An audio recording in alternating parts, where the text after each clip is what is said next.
Hello friends, आज की हमारी वीडियो में हम मेंसुरेशन का नेक्स्ट पार्ट देख लेते हैं। देखिए, इससे पहले हमने ट्रायंगल की क्लासिफिकेशन पढ़ी थी और आज हम ट्रायंगल के कुछ सेंटर्स पढ़ेंगे जो मेंसुरेशन के पॉइंट ऑफ व्यू से इम्पोर्टेंट है। देखिए, आपको ज्योमेट्री नहीं पढ़ने को बोल रहा कि इसमें आपको एंगल्स पढ़ने हैं या मीडियन की लेंथ निकालनी है, बट कुछ चीज़ें जो इम्पोर्टेंट है मेंसुरेशन पॉइंट ऑफ व्यू से कि जिनमें एरिया का पूछ सकता है, तो हम उनको भी कवर करते हुए चलेंगे।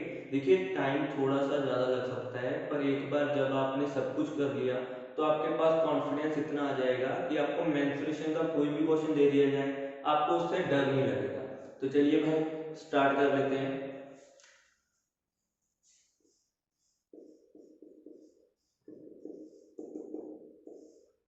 देखिए, सबसे पहले हम स्टार्ट करेंगे सेंट्रोइड से। सेंट्रोइड क्या होता है? मैंने आपको लास्ट क्लास में मीडियन पढ़ाया था। मीडियन क्या होता है? देखो, मैं ट्रायंगल बना लेता हूँ। ये हमारे पास ट्रायंगल है ए बी सी। देखो, इसमें हमने मीडियन खींचना है। मीडियन क्या होता है? जो ऑपोजिट वर्टेक्स से निकले और उसकी ऑपोजिट साइड को क्या करे, दो इक्वल पार्ट्स में डिवाइड कर दे। मतलब इसकी रेशो क्या होगी साइड की? 1:1। अब इसके बाद हमने क्या करा, देखो ये तो एक मीडियन खींचा है, ऐसे हम और भी मीडियन खींच सकते हैं। इस वर्टेक्स से इस साइड पर और इस वर्टेक्स से इस साइड पर। तो ये जब तीनों मीडियन एक पॉइंट पर कट करते हैं तो उस पॉइंट का नाम क्या होता है? सेंट्रोइड। तो अगर हम इसकी डेफिनेशन समझना चाहें तो क्या कहेंगे कि centroid is the meeting point of all the medians. और अगर मीडियन की डेफिनेशन समझना चाहें तो मीडियन क्या होगा? Median is a line which originates from A vertex and bisects the opposite side into two equal parts. तो ये ऑपोजिट साइड को क्या कर देता है? दो इक्वल पार्ट्स में डिवाइड कर देता है। चलिए, इसके आगे इसकी प्रॉपर्टी समझ लेते हैं। ये सबसे पहली प्रॉपर्टी में क्या देखेंगे हम? देखो, जो जब ये एक मीडियन है कि मान लो ये दो मीडियंस थे जो हमने बाद में खींचे हैं, इनको हम भूल जाते हैं। मैंने आपको लास्ट क्लास में बताया था कि अगर हम एक वर्टेक्स से एक लाइन खींचते हैं तो ये क्या कर देती है? बेस को जिस रेशो में डिवाइड करती है, एरिया भी उसी रेशो में डिवाइड हो जाता है।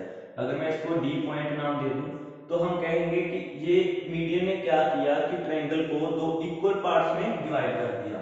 तो हम लिख सकते हैं जहां पे median divides the area of the triangle into equal parts. In two equal parts मतलब जो ए बी डी का एरिया होगा वही एरिया किसका होगा? ए डी सी का। हम बाकी पॉइंट्स को भी नाम दे देते हैं ई एंड एफ। तो देखो, एक मीडियन क्या करता है? ट्रायंगल को दो इक्वल पार्ट्स में डिवाइड कर देता है। अब इसकी दूसरी प्रॉपर्टी समझ लेते हैं।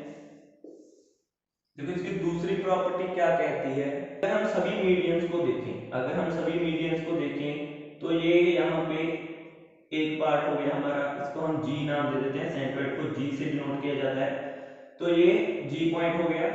अगर हम एक पार्ट का एरिया देखें तो ये बाकी के सभी पार्ट्स के बराबर होगा। तो अगर हम बात करें सभी मीडियंस की तो all medians divide the area of the triangle in 6 equal parts. In 6 equal parts. तो जब सभी मीडियंस की बात करेंगे तो ये 6 इक्वल पार्ट्स में एरिया क्या होगा? आपका बढ़ जाएगा। जो एरिया इसका होगा वही इसका होगा, वही इसका, सभी का एक जैसा ही एरिया होगा। अब देखो, थर्ड प्रॉपर्टी समझ लेते हैं। जो ये सेंट्रोइड होता है, अगर मैं इसको थोड़ा सा रब कर दूं या फिर यहाँ पे रब बना लेते हैं हम। मान लो ये ट्रायंगल है, ये ऐसे मीडियन मिल रहे हैं। मैंने नीचे वाली लाइन इसकी रब कर दी, जो ये वाली लाइन है, तो ये एरियाज क्या होंगे? इक्वल होंगे। क्योंकि देखो, अगर हम इसको यहाँ पे रब कर देते हैं और इधर से इसको कर देते हैं तो ये एरियाज क्या है? इक्वल है। तो हम क्या कह सकते हैं? Centroid divides the triangle into 3 equal parts, into 3 equal parts। जो आपका सेंट्रोइड है ट्रायंगल का, वो क्या करता है, ट्रायंगल को 3 इक्वल पार्ट्स में डिवाइड करता है। एरिया के पर्सपेक्टिव से बोल रहे हैं हम कि ए जी बी का एरिया जो होगा वही एरिया किसका होगा, बी जी सी का, वही एरिया किसका होगा, सी जी ए का होगा। तो सेंट्रोइड किसको डिवाइड करता है, ट्रायंगल को 3 इक्वल पार्ट्स में डिवाइड करता है। एक यहाँ पे और प्रॉपर्टी है, तो देख लेते हैं उसको भी। तो देखिए अगर हम सिर्फ ये वाली ट्रायंगल लें, अगर हम सिर्फ ये वाली ट्रायंगल लें, ए बी डी, अगर मैं सिर्फ ए बी डी ट्रायंगल लेता हूं, तो अगर इसमें एरिया की बात की जाए तो ये एरिया अगर 2 है तो ये कितना होगा, 1। अगर ये ऊपर वाला 2 है तो ये नीचे वाला कितना होगा, शेडेड एरिया 1 होगा। तो हम क्या कह सकते हैं, जो सेंट्रोइड होता है आपका, देखो ये अगर ट्रायंगल है तो ये बीजी क्या है, एक लाइन है जो बेस को क्या कर रही है, 2:1 के एरिया में डिवाइड कर रही है, और जिस रेशो में एरिया बढ़ता है उसी रेशो में बेस बढ़ जाता है। तो हम क्या कह सकते हैं कि जो सेंट्रोइड है आपका, वो मीडियन को किस रेशो में डिवाइड कर रहा है, 2:1 में। तो सेंट्रोइड डिवाइड्स द मीडियन इन 2:1, जो 2:1 में डिवाइड करता है, और 2 किस साइड है, वर्टेक्स की और 1 किस साइड है, साइड की और। तो इस चीज का भी ध्यान रखेंगे। देखिए ये काफी इंपॉर्टेंट चीजें हैं, जब इस पे बेस्ड हम क्वेश्चन भी देख लेंगे कि कैसे क्वेश्चन पूछा जाता है, और 1-2 क्वेश्चन मैं आपको दे देता हूं कि आप खुद भी देख सकते हो। चलिए आगे देख लेते हैं। तो देखिए आपके पास क्वेश्चन कैसे आएगा, ये आपके पास ए बी सी एक ट्रायंगल दी हुई है, सी ई एंड ए डी क्या है, मीडियन दिए हुए हैं। आपके पास एरिया दिया होगा इस रीजन का, आपके पास जो शेडेड रीजन है इसका एरिया दिया होगा। मान लो एरिया है आपके पास 20 सेंटीमीटर स्क्वायर। तो आपसे क्या पूछेगा, आपसे पूछ लेगा find the area of triangle A B C. तो आपसे पूरी ट्रायंगल का एरिया पूछ लेगा।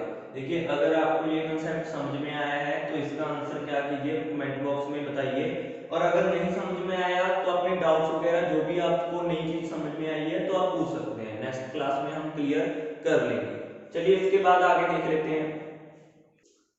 तो देखिए नेक्स्ट है हमारे पास इन सेंटर। देखिए इन सेंटर क्या होता है, पहले हम एक छोटी सी टर्म और समझ लेते हैं। देखो ये ट्रायंगल है ए बी सी। आपको पता है ट्रायंगल में क्या होते हैं, 3 एंगल होते हैं, ए एंगल, बी एंगल और सी एंगल। तो यहाँ पे अगर मैं एक ऐसी लाइन खींच लूं, अगर मैं एक ऐसी लाइन खींच लूं कि वो क्या करे, इस एंगल को 2 इक्वल पार्ट्स में डिवाइड कर दे। ऐसी लाइन खींचनी है जो इस एंगल को 2 इक्वल पार्ट्स में डिवाइड कर दे। इसको हमने नाम दे दिया एडी। इस लाइन को हम क्या नाम दे सकते हैं, एंगल बाइसेक्टर।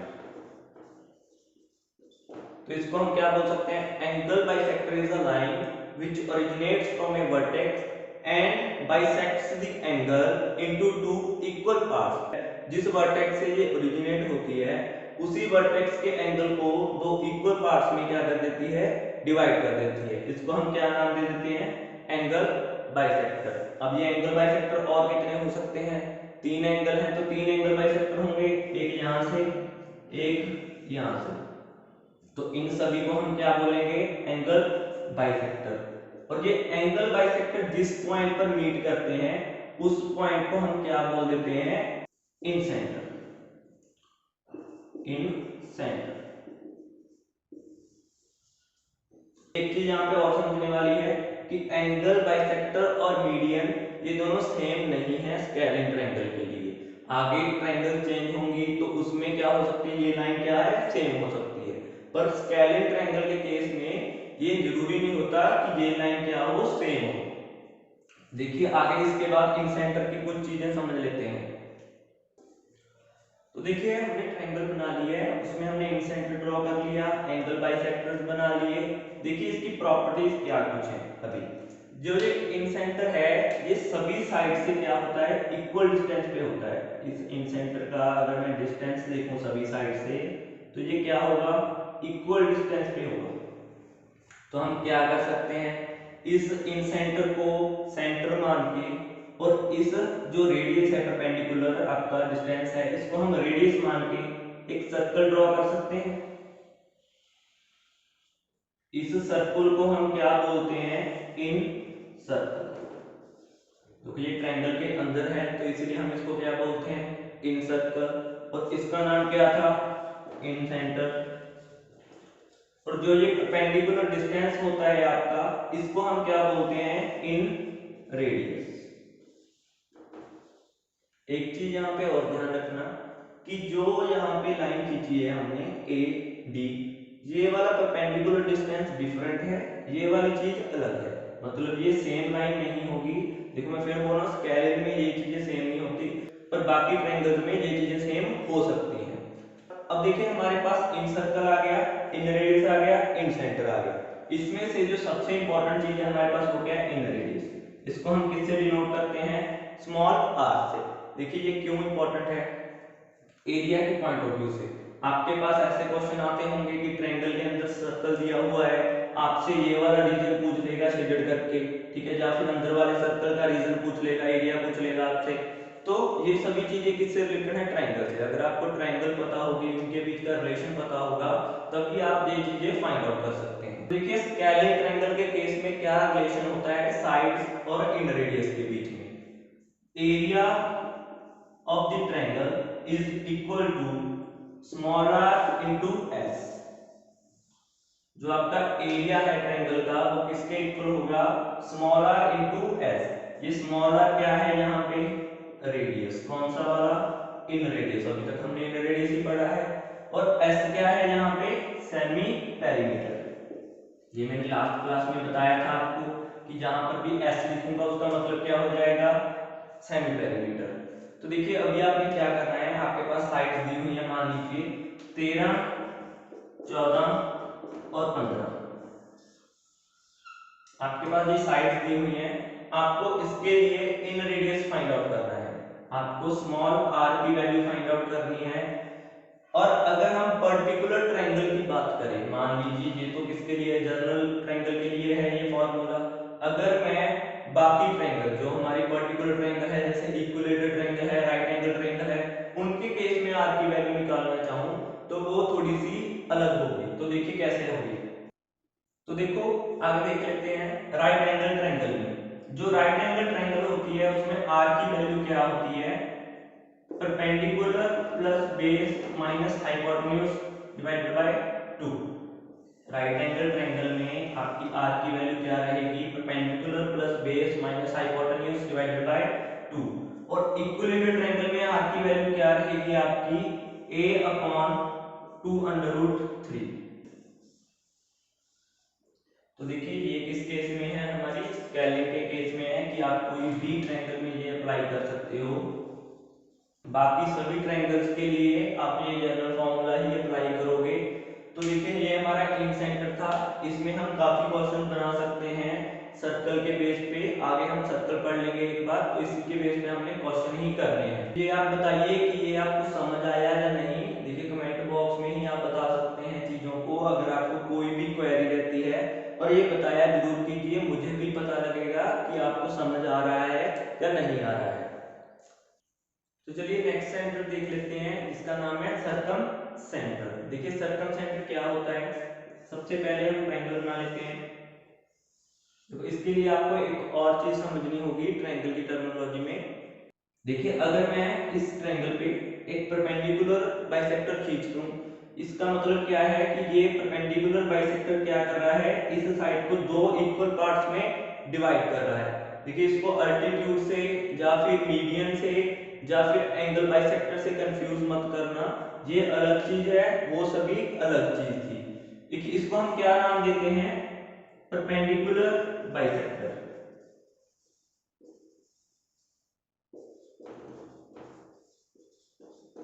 देखिए ऐसे परपेंडिकुलर बाइसेक्टर कितने हो सकते हैं, तीन हो सकते हैं। एक यहां से खींचेगा, एक यहां से, तो ऐसे हमने तीन खींच लिए। देखिए और ये परपेंडिकुलर बाइसेक्टर वर्टेक्स पे मिलेगा या नहीं मिलेगा, इसकी कोई श्योरिटी नहीं होती। स्केलिंग के केस में ये नहीं भी मिलता और बाकी ट्रायंगल्स के केस में ये मिल भी सकता है। तो यहाँ पे जिस पॉइंट पर ये मिलते हैं उस पॉइंट को क्या नाम दिया जाता है? Circum centre. इस सर्कम सेंटर की भी कुछ प्रॉपर्टीज होती हैं। क्या प्रॉपर्टीज होती हैं हम देख लेते हैं। देखिए ये जो सर्कम सेंटर है ये वर्टेक्स से इक्वल डिस्टेंस पे होता है। इस सर्कम सेंटर को सेंटर मान के और इस डिस्टेंस को रेडियस मानकर हम एक सर्कल खींच सकते हैं और उस सर्कल को हम क्या नाम दे सकते हैं? सर्कम सर्कल का, सर्कम सर्कल का। और इस डिस्टेंस को क्या नाम देंगे? Circum radius, circum radius. और इसके सेंटर को हमने क्या नाम दिया? सर्कम सेंटर का। तो इस सर्कम सेंटर को हम किससे डिनोट करते हैं? सी से। और इस रेडियस को कैपिटल आर से। तो आपके पास सर्कम रेडियस, सर्कम सेंटर और सर्कम, तीन नई चीजें हमको सीखने को मिली हैं। अब देखिए जैसे इन सेंटर के केस में था हमारे पास साइड सी ट्रायंगल की और इन रेडियस था तो उनके बीच में कुछ रिलेशन था। तो ऐसे ही सर्कम सेंटर और सर्कम रेडियस और बाकी ट्रायंगल की साइड में होता है। तो मान लीजिए हमारे पास ट्रायंगल की साइड दी हुई है ए बी एंड सी, तो हम इनके बीच का रिलेशन देख लेते हैं। तो देखिए रिलेशन क्या होता है? जो सर्कम रेडियस की वैल्यू होती है वो क्या होती है? A B C upon 4 area of the triangle. तो हमारे पास क्या रिलेशन होता है?